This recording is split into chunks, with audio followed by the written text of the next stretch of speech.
Hello and welcome back. In this lesson, we will be covering data entry in Excel. And by the end of this session, you will understand how to properly input, organize, and manage data efficiently in Excel. You will also learn best practices that will help you avoid common mistakes and work faster. Let's get started. So this is the course outline. The first tool we are going to make use of is Excel. So we've done section 1, which is the introduction, the anatomy of a spreadsheet in Excel. Now we are into section 2, data entry, part 1. So the first thing now is the active cell. So I'm going to launch my Excel. I think by now you should know how to launch Excel.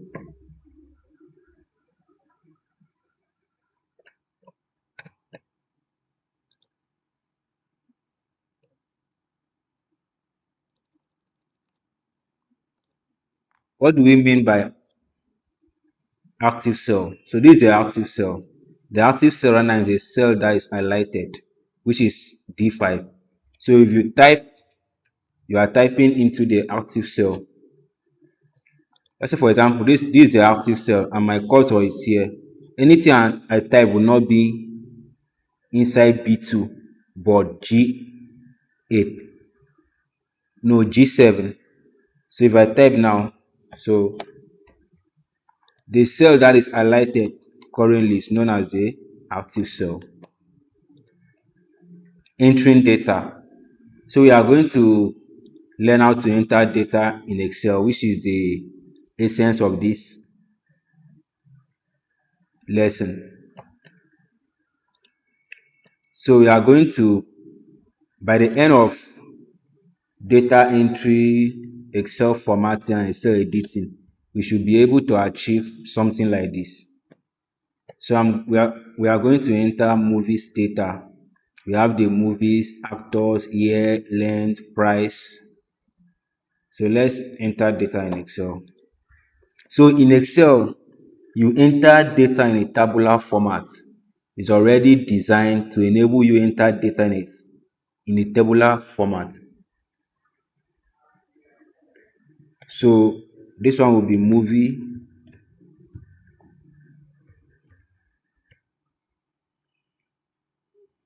the actors,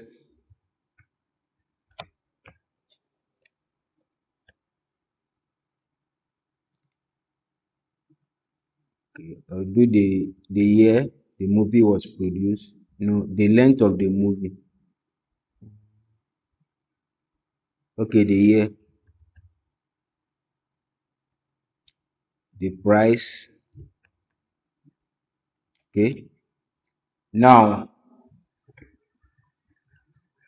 what's the first movie? Let me say Start Up. I really love this movie. If you are a tech person, watch this movie. It's a very nice movie. You will learn a lot from it. Start Up. Then I say Once Upon a Time.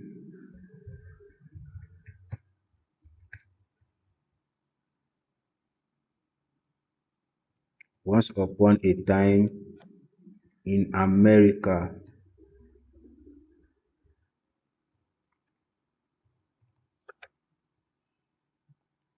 Then there's a movie known as Timeless.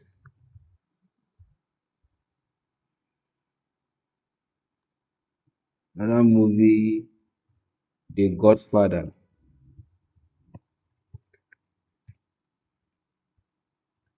The Matrix.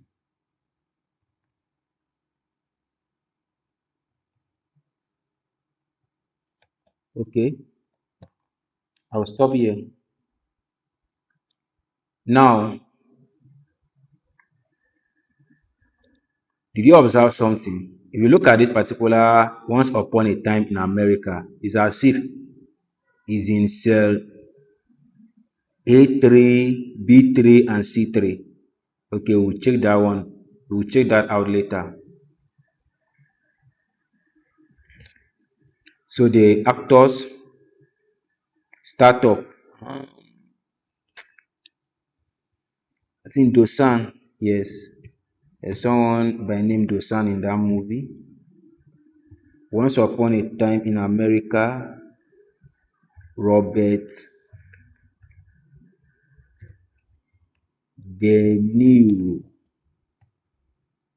timeless. I can't remember anybody in that movie. Let me just say, I just say Jerry, The Godfather, say James, The Matrix.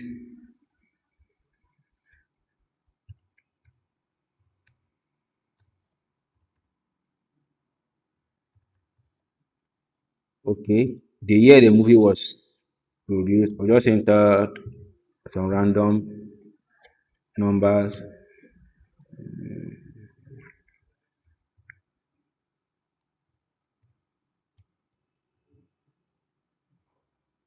So I will just stop here at row 6. So it's just simple data. On your own, you can enter as much as possible.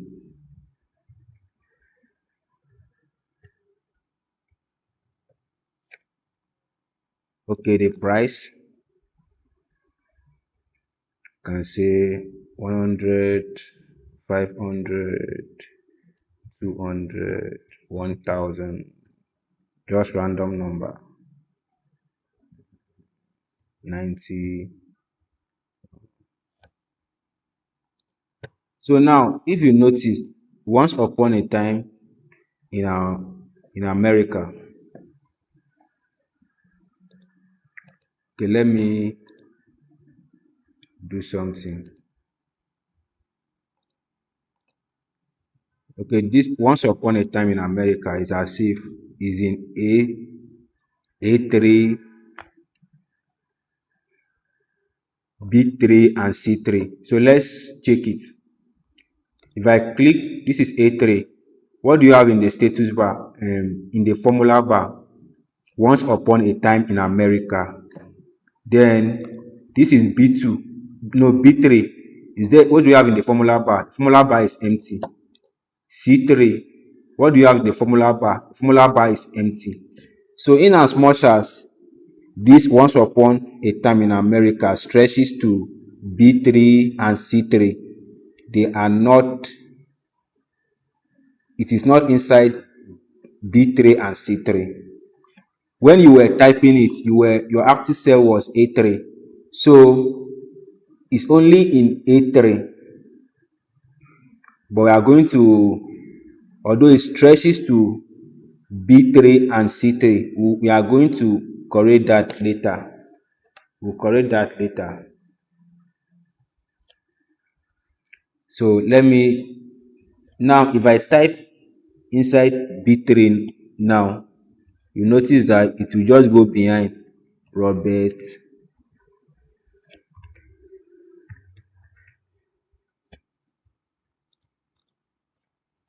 You can see this one too stretches to C3, but it's not in C3. If you check B3, you have Robert De Niro. If you check C3, C3 is empty. Another function of the formula bar, like I've said earlier, is that the formula bar helps you to it display the content of the active cell, the selected cell. So now the year, I just say 1984. Now we are done with a simple data entry. Now we come to auto fit. Auto fit will enable us to correct this mess of a write-up stretches to another one. So there are many ways to do it. The first, the first method is you can come here between A and B, the middle. Once your icon changes to this black cross, you can just click and drag. Okay, until then the same thing here, you click and drag. Now it's normal. Another thing you can do is you can just come to the middle, then double click. it will auto fit it. The same thing here. Then the last method, this one is very very effective, is the one I use most. And if you have a large data and they are all messed up, how do you do? Just select it, click here, select everything, just come to the middle like this place, double click, it will just correct everything. In the rows you just double click, so you just auto fit everything for you perfectly with just one click. Now autocomplete, let's say I want to enter timeless again. Once I just okay, I want to enter startup again. Once I start typing s, automatically it will just suggest, do you want to enter startup? If that is yes, I will just press enter. So it saves time of spelling the startup completely. So if you have like the Godfather, the Matrix, if you start typing THE, nothing will happen. Then space, because you already have the year is trying, is not yet able to figure out you want to enter the Godfather or the Matrix. But once you just type G, to now suggest the Godfather for you, because there's nothing like that has THE space G. If you press M to suggest the matrix for you, so that is auto fit. Entering numbers, okay, I've done that already, but I will still do it. Okay, I've done that already, entering numbers. Well, let me still do it. But before I do that, let's look at inserting and deleting columns and rows. How do you insert a column and rows? Now, if you look at this my data, you know that the length comes before the price. And if you look at the data, I already put the price here. What you can do now, you can delete the whole thing, you can clear the whole thing, but you can now erase this one and say length and start entering it before you now come and say price. But there's no need for that. I can enter a new column. I will just click on D, then right click and say insert.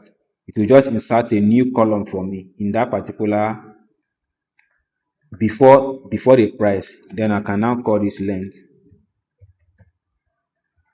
So the length of the movie, let's say 117, 60, 120, 40. What do you notice? If you enter number in Excel, it automatically aligns to the right. So by default, if you enter like words, like characters, it will align to the left, but numbers to the right. So that's how it is designed. But during alignment, you can align it to the position you want it. So the same thing with inserting rows. And just click here, right click and say insert. Can insert a new row, can insert a new column. So you can delete, right click and say delete. Delete. Like this one, if you want to delete this, just right click and say delete.